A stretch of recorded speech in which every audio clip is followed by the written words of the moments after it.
পদ আর পদোন্নতি নিয়ে আন্তঃক্যাডার দ্বন্দ্ব এখন প্রকাশ্যে। দাবি আদায়ে কলম বিরতি, সভা জমায়েতের মতো কর্মসূচিও পালিত হচ্ছে। সেখানে কর্মরতদের বক্তব্য, অনেক ক্ষেত্রে লঙ্ঘন হচ্ছে সরকারি কর্মচারী আচরণবিধি।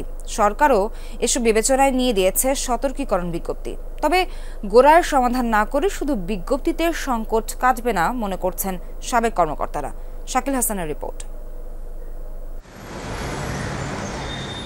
আন্তঃক্যাডার দ্বন্দ্ব নতুন নয়, তবে গত 17 ডিসেম্বর জনপ্রশাসন সংস্কার কমিশনের সংবাদ সম্মেলনে উপসচিব পদে কোটা এবং পদোন্নতিতে পরীক্ষা ব্যবস্থা রাখার প্রস্তাবের বিষয়টি জানানোর পর তা রীতিমতো প্রকাশ্য রূপ নেয়। পরীক্ষার মাধ্যমে হবে, একই পরীক্ষা হবে, কিন্তু বিসিএস ক্যাডারের তার রিজার্ভেশন আছে।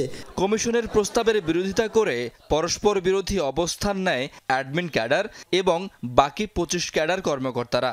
অ্যাডমিন ক্যাডার বলছে পদোন্নতিতে পরীক্ষা নয় এবং উপসচিব পদের শতভাগ তাদের জন্য রাখতে হবে। উল্টো দিকে 25 ক্যাডার জোট বলছে পদোন্নতিতে পরীক্ষা এবং উপসচিব পদ সবার জন্য উন্মুক্ত করার কথা। এই দ্বন্দ্বে প্রশাসন বিভাগে তৈরি হয়েছে অস্থিরতা। অ্যাডমিন ও কৃষি ক্যাডারের সাবেক 2 ঊর্ধ্বতন কর্মকর্তার সাথে আলাপে উঠে এসেছে সংকটের গোড়ার কথা। ব্র্যাকেটবন্দি ক্যাডার যখন থেকে সৃষ্টি করা হলো, তখন থেকে তাদের মধ্যে একটা দ্বন্দ্ব, সংঘাত এবং কম্পিটিশন শুরু হলো।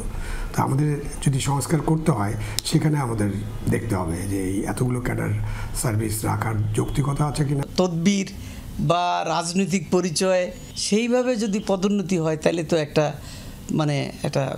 সমতার ভিত্তিতে একটা রাষ্ট্র ব্যবস্থা হবে না। দাবি আদায়ে দুপক্ষই সভা সমাবেশ, সচিবালয়ে জমায়েত, কলম বিরতির মতো কর্মসূচি পালন করেছে।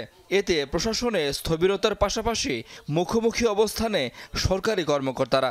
বাধ্য হয়ে 31 ডিসেম্বর তাদের সতর্ক করে বিজ্ঞপ্তি দেয় সরকার। এতে সরকারি কর্মচারী আচরণ বিধিমালা 1979-এর 30 ধারা স্মরণ করিয়ে দিয়ে ব্যবস্থা নেয়ার কথাও বলা হয়।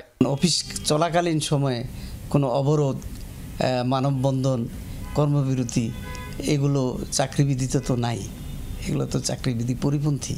সরকারের কাছে দাবি পেশের জন্য সমাবেশ করা, এটা আমাদের কন্ডাক্ট রুলস অ্যালাউ করে না। চাকরিবিধির সীমারেখা লঙ্ঘন হবে।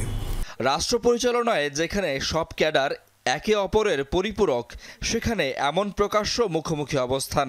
সংকট কাটানোর উপায় বাতলে দিলেন সাবেকরা। এটা হলো ডিএস পুল।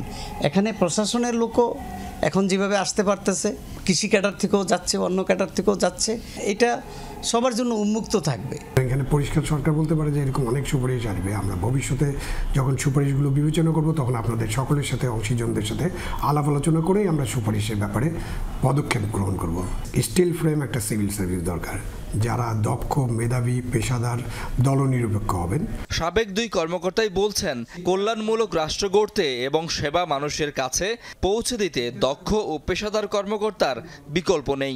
যোগ্যদের বাছাই করতে সঠিক কৌশল প্রণয়ন করতে হবে সরকারকেই।